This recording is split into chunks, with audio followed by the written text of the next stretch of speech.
Good morning students. आज हम लोग फिजिक्स में अवकलन करना सीखेंगे, जिसको अंग्रेजी में कहते हैं डिफरेंशिएशन। तो अवकलन का सामान्य अर्थ होता है डिफरेंशिएट करने का अर्थ अलग अलग करना, यानी कि तोड़ते जाना। ठीक है। अब जैसे इसमें एक सामान्य इस तरह का हमारा यूज होता है, जैसे कहीं पे एफ एक्स लिखा मिलेगा, कहीं पर पी एक्स मिलेगा, तो ये एफ एक्स पी एक्स या कभी एफ टी भी मिल सकता है, कभी पी टी भी मिल सकता है। तो जैसे कहीं पर एफ एक्स मिला तो उसका अर्थ है कि ये जैसे माना y बराबर हमने एफ एक्स ही लिख दिया, या सिंपल एफ एक्स भी हो सकता है, कोई उससे मीनिंग नहीं है। एफ एक्स भी हो सकता है, एफ टी भी हो सकता है, कहीं पर पी एक्स भी होता है, पी एक्स आपके 10th में यूज होता है, कहीं पी टी भी हो सकता है, पी जेड भी हो सकता है, और पी वाई भी हो सकता है, या एफ वाई भी हो सकता है। तो इसका अर्थ होता है कि ये एक्स का एक फलन है। ये एफ टी का अर्थ हुआ कि ये टी का एक फलन है। ऐसी पी एक्स का अर्थ है कि एक्स का फलन है, पी टी का अर्थ भी टी का एक फलन है, पी जेड का अर्थ भी है कि जेड का एक फलन है। तो मीनिंग फलन की क्या हुई, यानी कि ये आगे को कुछ भी हो सकता है, जैसे x cube x square plus 3, यानी कि इसमें एक्स आना चाहिए। टी वाला है तो इसमें सिर्फ टी आना चाहिए, ठीक है ना, इस टाइप से।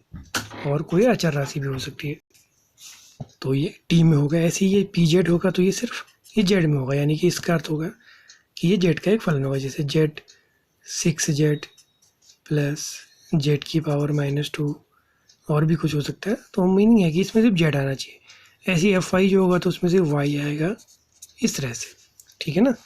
तो इसकी मीनिंग ये हुई। अगर हमने खाली एफ एक्स लिखा है तो कई बार हम अपनी सुविधा के लिए इसको मान लेते हैं कि लेट वाई बराबर एफ एक्स है, उसकी कोई मीनिंग नहीं है। अब अगर ये एफ वाई होगा तो आप इसको कुछ और मान लीजिए, मान लिया let z is x y, तो इसका अर्थ है कि जेड वाई का एक फलन है। वाई बराबर एफ एक्स का अर्थ है कि वाई एक्स का एक फलन है, ठीक है ना। ऐसे अगर मैंने लिख दिया कि एक्स, कभी एक्स भी लिख सकते हैं, लेकिन एक्स एक्स का नहीं होगा। एक्स जो होगा वो जैसे कोई टी लिख दिया, तो मीनिंग है कि एक्स टी का एक फलन है, ठीक हो गया। तो ये इसकी मीनिंग है। तो जब हम लिखते हैं कि लेट एफ एक्स, तो मैंने मान लिया कि वाई बराबर एफ एक्स, तो मीनिंग है कि means y is a function of x, या वाई हिंदी में कहेंगे वाई एक्स का फलन है। ये हिंदी का अर्थ हो गया। तो जब हम इसका d y by d x करते हैं, d y upon d x लिखा है, तो उसका अर्थ है कि y का x के रिस्पेक्ट में अवकलन, d y by d x. अगर बाई देवी ये t का होता तो d y by d t, अगर ये z का होता तो d y upon d z, कुछ भी हो सकती है। जैसे यहीं पर अगर हम लिखेंगे तो अगर ये x ये t का है तो इसका t के सापेक्ष करेंगे D x by d T. Z जो है किसका था, y का था, तो हम लिखेंगे d z upon d y, ठीक है ना।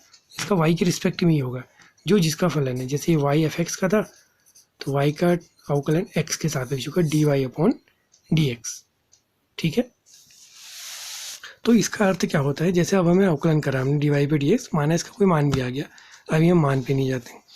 तो जब हम इसका अवकलन कर देंगे, सपोज अवकलन करके कुछ इसका मान आ जाएगा, और हमें वो मान लिया एक्स इक्वल टू एक्स बराबर x0, एक्स बराबर x1, एक्स बराबर x2, ये बिंदु हो गए। जैसे हो सकता है x0 का मान 1 हो जाए, 2 हो जाए, 3 हो जाए, ऐसे इसका भी 1 2 3 कुछ भी हो सकता है, 2 3 4 इसका भी हो सकता है। ये उस बिंदु के मान हो गए। तो जैसे मैंने करा d y by d x, फिर लिखा मैंने x बराबर x0, इसका अर्थ है कि d y upon d x, यानी कि y के सापेक्ष x का अवकलन किया और उसका मान हमने x बराबर x0 पर निकाला। तो x0 कोई बिंदु होगा, जैसे 1 2 3, इसी तरह से x बराबर x1, इसी तरह से x बराबर x2।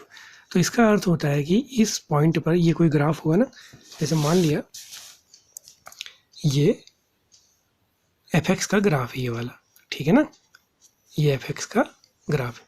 इसके 3 बिंदु हैं, जैसे एक x0 है, ये x बराबर x2 है, ये x बराबर x1 है। तो जब मुझे d y by d x at x equal to x2 करना है, तो मैं यहाँ पर क्या करूँगा, एक स्पर्श रेखा खींचूंगा, इसको अंग्रेजी में कहते हैं टेंजेंट। इस पॉइंट पर ये टेंजेंट खींची और इसका कोण नाप लिया। कोण हमेशा ऐसे नापेंगे, एक्स अक्ष की दिशा से, आप ऐसे नहीं नापेंगे। आज तक 9 10 में चलता था, लेकिन अब यहाँ पर वो काम नहीं होगा।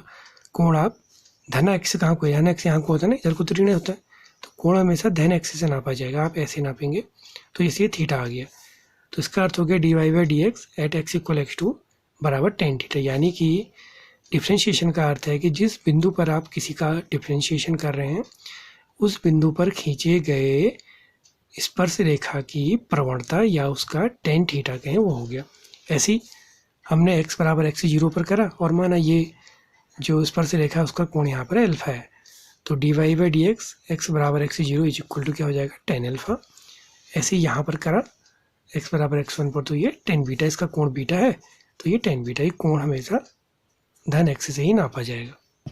तो हमें सामान्य रूप से अब अवकलन की परिभाषा आ गई है कि अवकलन का अर्थ है जिस फलन का भी आपने अवकलन करना है उसकी जिस बिंदु पर भी करना है, बिंदु भी फिक्स होगा, उस बिंदु पर उसके स्पर्श रेखा की प्रवणता।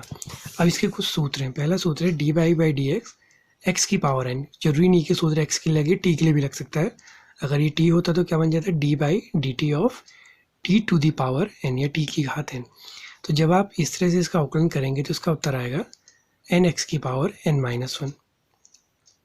ठीक है, ये भी याद करने पड़ेंगे। ये फिलहाल मैं एक्स के लिए लिख रहा हूँ, अगर टी होगा तो ये टी के लिए चलेंगे, जेड होगा तो जेड के लिए। अब इसमें क्या है d by d x of कई सारे फलन, देखो F1 एक फलन है, F2 एक है, F3 एक है, F4 एक है, सब धन में है तो कोई दिक्कत नहीं। इसका सीधा सा नियम क्या है कि यानी कि अगर कभी फलन जोड़ में हो और उनका अवकलन करना तो क्या करेंगे, DF1 अपॉन डी एक्स, पहले का करा धन, फिर दूसरा है F2 DF2 upon d x, कोई दिक्कत नहीं, फिर तीसरा है तो DF3 अपॉन डी एक्स। अगर इनके बीच में धन और ऋण यानी कि कहीं पर धन है कहीं पर ऋण है तो कोई दिक्कत नहीं, जो चिन्ह है उसको लगा लेंगे और उस फलन का अवकलन करते जाएंगे। गुणा वाला सूत्र जरा इंपॉर्टेंट होता है कि जब दो फलन गुणा में हो, F1 गुणा F2 इंटू लिखा है, ये इंटू का चिन्ह है, F1 गुणा इंटू, इंटू का अर्थ गुणा ही हो गया। तो D by d x of F1 into F2 ये होता है F1 गुणा DF2 अपॉन डी एक्स, यानी कि पहला फलन गुणा दूसरे का अवकलन धन दूसरा फलन गुणा पहले का अवकलन। इसमें एक साथ दोनों के नहीं होंगे, पहली बार में पहले का करेंगे गुणा दूसरे का कर देंगे, दूसरी बार में दूसरे का करेंगे, दूसरे को नहीं करेंगे गुणा पहले का कर देंगे। D by d x of के। अब अगर आपके पास एक के फलन कोई नियतांक है, नियतांक का अर्थ क्या है कि कोई संख्या जो नियत हो जाए, जैसे 2 हो जाए, 3 हो जाए या 4 हो जाए या इसके अलावा कुछ भी हो सकता है, तो नियतांक का अवकलन नहीं होता, उसका अवकलन सीधे सीधे जीरो। और नियतांक अगर किसी फलन के साथ गुणा में हो, कभी कभार ऐसा भी हो सकता है कि आपने कोई अवकलन करना है और वो ऐसा हो 2f(x) हो जाए, तो इसमें क्या करेंगे, अब 2 का तो होगा नहीं, तो 2 का अवकलन नहीं होगा, 2 गुणा आप इस f का अवकलन कर देंगे। ठीक है ना, तो ये हो जाएगा k का अवकलन नहीं होगा तो k गुणा df अपॉन डी एक्स। ऐसे ही बट्टे का सूत्र भी, इसको भी आप लिख लीजिए, हालांकि इनकी ज़रूरत अभी हमें नहीं पड़ेगी। हमें इसके बाद ज़रूरत पड़ती है साइन एक्स की, इसको आप याद कर लेना, साइन एक्स का अवकलन कॉस एक्स का साइन एक्स, और ये सारे सूत्र आप उतार लेना, जब ज़रूरत पड़ेगी हम इनको सीखते जाएंगे। तो फिलहाल आपको ये बेसिक, ये जो बेसिक है यहाँ कहाँ तक, 6 तक नहीं, 6 वाला, हाँ 6 तक आपको सारे के सारे पढ़ने हैं, और साइन एक्स और कॉस एक्स बाकी आप नोट कर लीजिए। अब हम इस पर कुछ अभ्यास प्रश्न करना सीखते हैं, तो इसमें भी करीब हमारे 3 दिन लग जाएंगे, लगभग 2-3 दिन में हम इसको पूरी तरह से सीख जाएंगे, जितना हमें फिजिक्स में यूज करना है। तो हम इसके नेक्स्ट वीडियो में इसके कुछ प्रश्न करना सीखेंगे।